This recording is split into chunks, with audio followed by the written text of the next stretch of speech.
Hi friends, আমার চ্যানেলে সবাইকে স্বাগত জানাচ্ছি। আজ আমি শেয়ার করব soft and spongy idli recipe. খুব কম উপকরণ দিয়ে রেস্টুরেন্টের মতো কিভাবে আমরা সফট অ্যান্ড স্পঞ্জি ইডলি বানাতে পারি সেটাই আমি আজ তোমাদের সঙ্গে শেয়ার করব। তো ইডলির ব্যাটারটা বানানোর জন্য প্রথমে আমি ভাতের চাল নিয়েছি। ছোট বাটির 1.5 বাটি আমি ভাতের চাল নিয়েছি। আর ওই বাটিরই মেজারমেন্ট করে হাফ বাটি বিউলির ডাল আমি নিয়ে নিচ্ছি। তো এই সব কিছুকে ভালো করে কিন্তু পরিষ্কার করে ধুয়ে নিতে হবে। তারপর জলে ভিজিয়ে রাখতে হবে প্রায় 6 থেকে 7 ঘন্টা। আমি সকালে চালটা ভিজিয়ে রেখে দিয়েছিলাম। তারপর সন্ধে হলে আমি এটাকে আবার মিক্সিতে পেস্ট করে নেব। তো সন্ধেবেলায় চালটা পেস্ট করে নেওয়ার পর পুরো হোল নাইট এটা আমি ঢাকা দিয়ে রেখে দিয়েছিলাম। আর সকালে উঠে দেখো কি সুন্দর একটা ফেনা ফেনা হয়েছে চালটা, আর কি সুন্দর একটা স্পঞ্জি স্পঞ্জি ভাবও এসেছে। এরপর ইডলির ব্যাটারে সামান্য খাবারের সোডা দিয়ে দিয়েছিলাম। আর আমি ইডলি মেকারে তেল ব্রাশ করে নিয়ে একটু একটু করে পেস্টটা দিয়ে দিচ্ছি।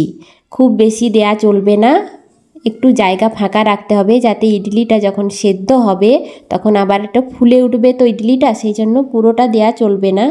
এবার দেখো, তো আমার এখানে দেয়া কমপ্লিট হয়ে গেছে।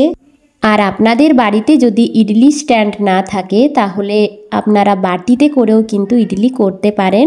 একটা কড়াইয়ে জল গরম হতে দিয়ে দেবেন, তারপর কিন্তু ইডলিটা একটা জালি থালার মধ্যে ওই বাটিগুলো বসিয়ে দিয়ে ওপর থেকে চাপা দিয়ে দিলেই কিন্তু ইডলি রেডি হয়ে যাবে।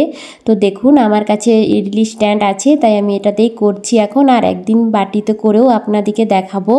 তো এখন ইডলিটা আমার হয়ে গেছে। আর ইডলিটা যখন করবেন তখন কিন্তু 8 থেকে 10 মিনিট হালকা হাই ফ্লেম নয়, একটু মিডিয়াম ফ্লেমেই কিন্তু এটা করতে হবে।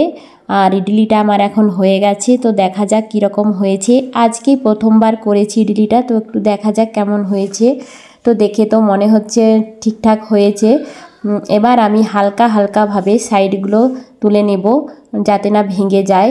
তো এক এক করে আমি আস্তে আস্তে ইডলিগুলো তুলে নিচ্ছি। আর একটা আমি চাটনিও বানিয়েছিলাম, সেই চাটনির রেসিপিটা অন্য একদিন আপনাদেরকে দেখাবো।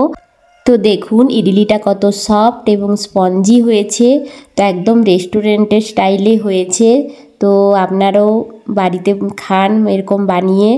তো অন্যদিন চাটনির রেসিপিটা দেব। আজকে টাটা, বাই বাই।